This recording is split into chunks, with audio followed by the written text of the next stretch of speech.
The British garrison in Hong Kong fought for 2 weeks before succumbing to a Japanese invasion.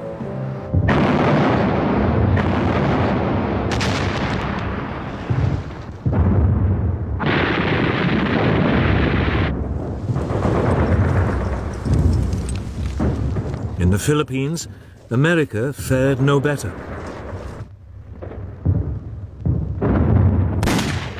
Here, a preemptive bombing raid caught large numbers of US aircraft neatly lined up at Clark Field.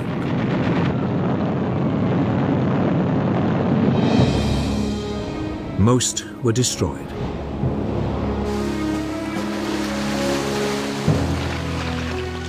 Two days later, with US air power virtually non-existent, Japanese troops began to land.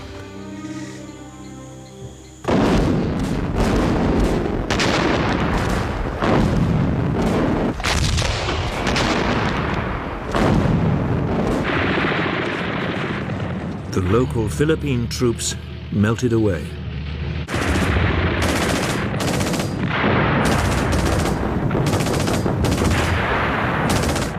The Japanese advanced rapidly. 10 days later, Manila was captured.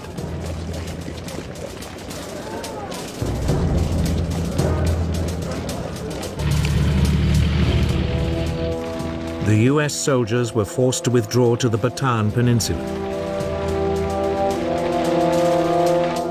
Here they hoped to hold out until a relief force could be sent. It never came.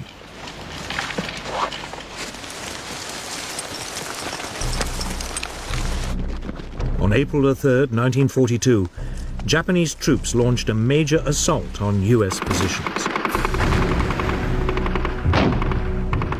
After 4 days' heavy fighting, they broke through.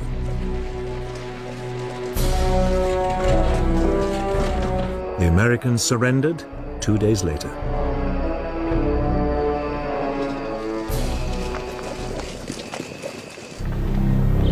That left just one British colony in the region, Burma.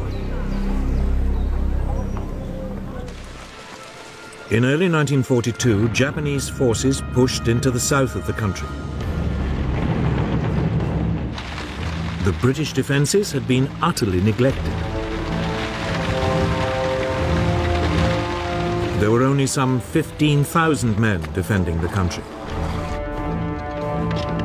They were no match for the Japanese.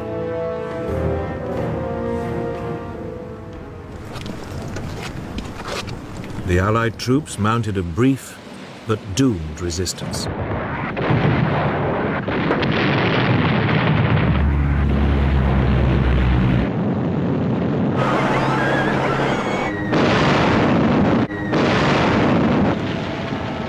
Less than 2 months after invading Burma, the Japanese had seized the capital, Rangoon. 8 weeks later, the British had been pushed entirely out of the country. In just under 6 months, the Japanese had seized control of the whole eastern rim of the Pacific. Their Oriental blitzkrieg had been swift and crushing. Yet already, there were warning signs that they were not as powerful as they appeared.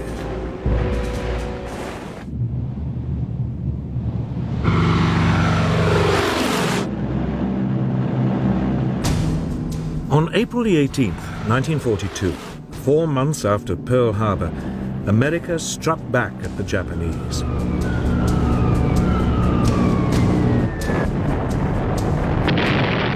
US bombers flying low over Tokyo dropped bombs on the city close to the Emperor's Palace.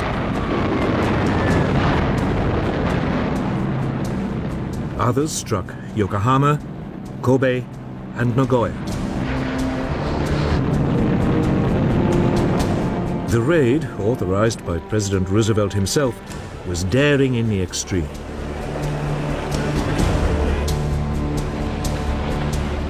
The B-25 Mitchell bombers had not been designed to be launched from aircraft carriers. They barely managed to lumber off the deck of the USS Hornet which had brought them to within 700 miles of the Japanese capital.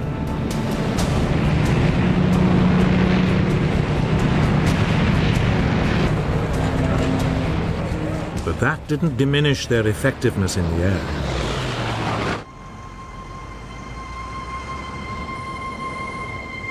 In Japan, the raids caused profound shock. After their runaway successes of the past 4 months, they had never expected an attack on their homeland.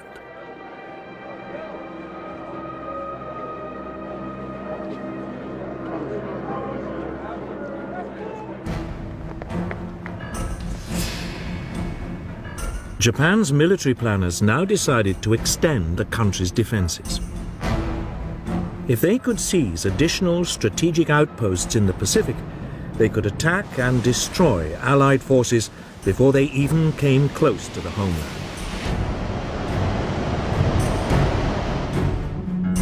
Japan already controlled much of the Chinese coast, Southeast Asia, and the Philippines. They had also seized the Dutch East Indies. Now they decided to strike south and attack Papua New Guinea and the Solomon Islands, and east to take the island of Midway in the middle of the Pacific. It would mean the homeland was surrounded by a string of fortified positions. Yet even as Japan was planning its move, its operations were severely compromised, though it only realized this after the war. The United States had broken its military and diplomatic codes.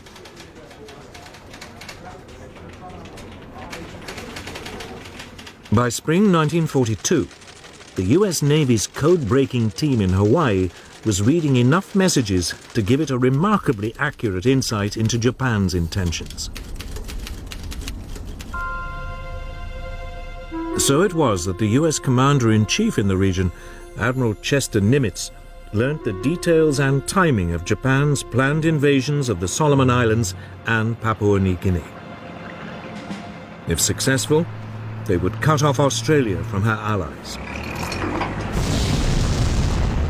A Japanese bombing raid on Darwin had already caused widespread fear of an invasion.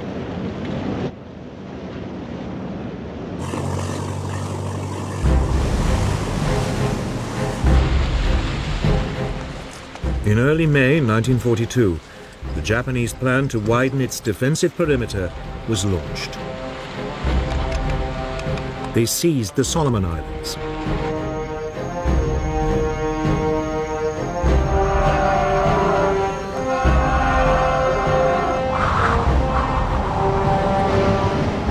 Two days later, the Japanese carrier force entered the Coral Sea in preparation for the main assault on Papua New Guinea.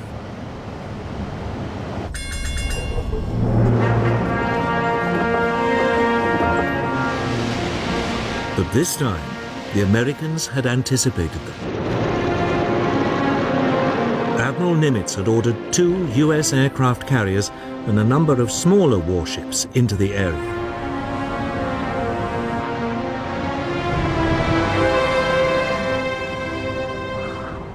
For 2 days, the rival fleets searched for each other.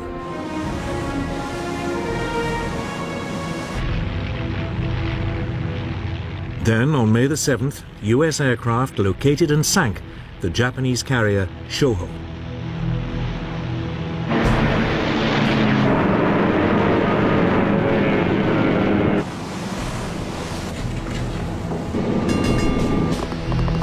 The Battle of the Coral Sea was underway.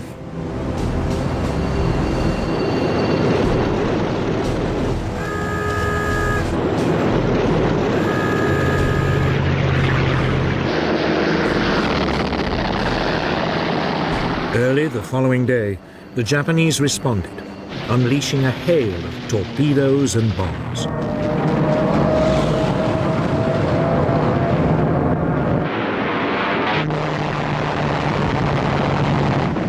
To begin with, the US aircraft carrier Yorktown managed to avoid the Japanese torpedoes.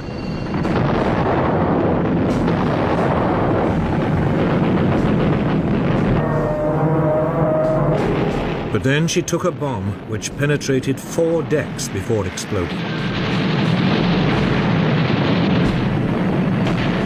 37 men were killed.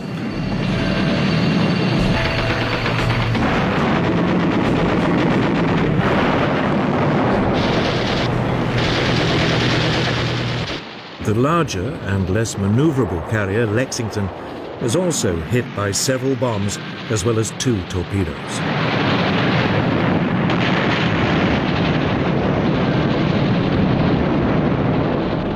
She developed a heavy list to port.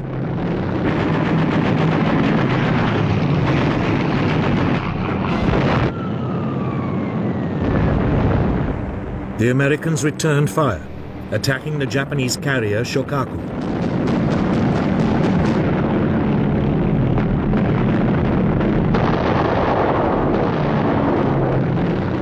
The first US raid was blunted by Japanese Zero fighters, which forced the US Douglas Devastator bombers to drop their torpedoes too far out.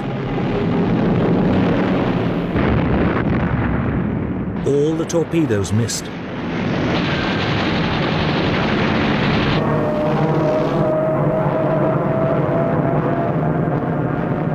But a second wave of US dive bombers struck home.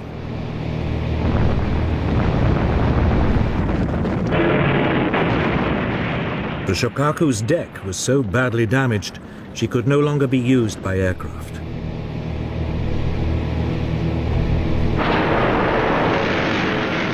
After 2 days of fighting, the 2 forces finally disengaged.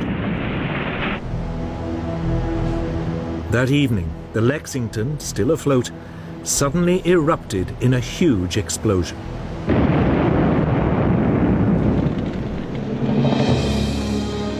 There had been an undetected leak of aviation fuel that had caught fire.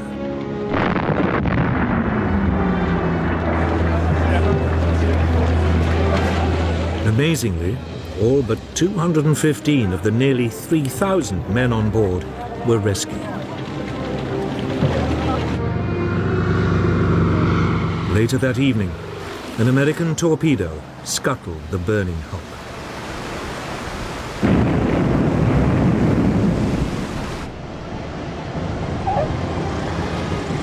The Battle of the Coral Sea was, on paper, a draw.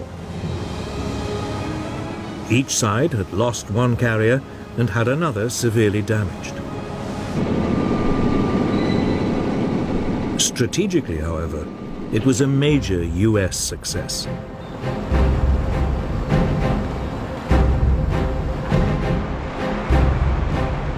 It had prevented the Japanese from seizing more territory, and it had stopped them from isolating Australia.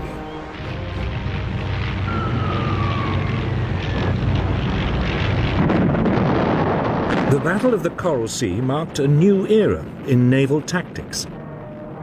It was the first major sea battle in which the opposing ships were completely out of visual contact.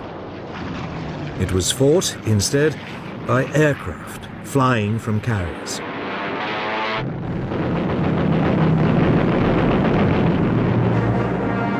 It would soon become clear which side had adapted to the new form of naval conflict more successfully.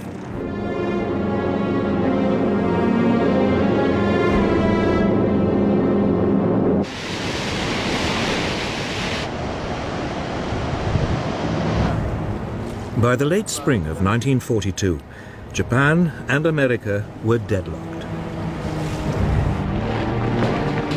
Japan needed a quick victory if it was not to be ground down by the huge resources of the United States. In mid-May, it began its next move. US codebreakers reported Japanese plans for a new attack. It would be on Target AF, somewhere in the mid-Pacific. The problem for the Americans was that they had no idea where Target AF was. Could it be a reference to Midway Island near Hawaii? An ideal jumping-off point for another attack on the American fleet in Pearl Harbor. The code-breaking team suggested a way to find out. The US Air Base on Midway was instructed to send an uncoded message reporting problems with the island's water system.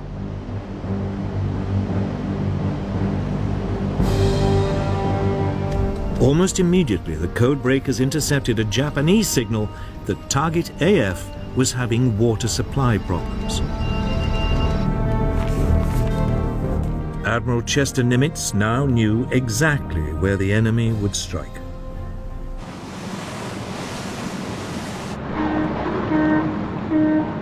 The Japanese plan was typically complex.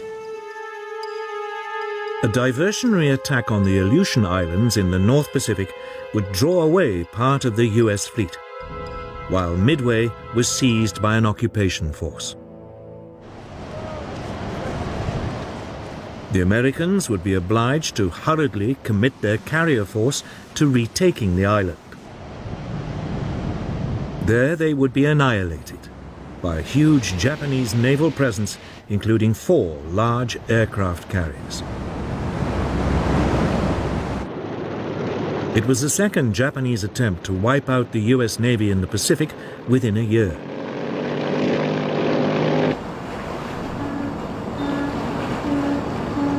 Forewarned, the American carriers left port and moved to a position where they could ambush the Japanese.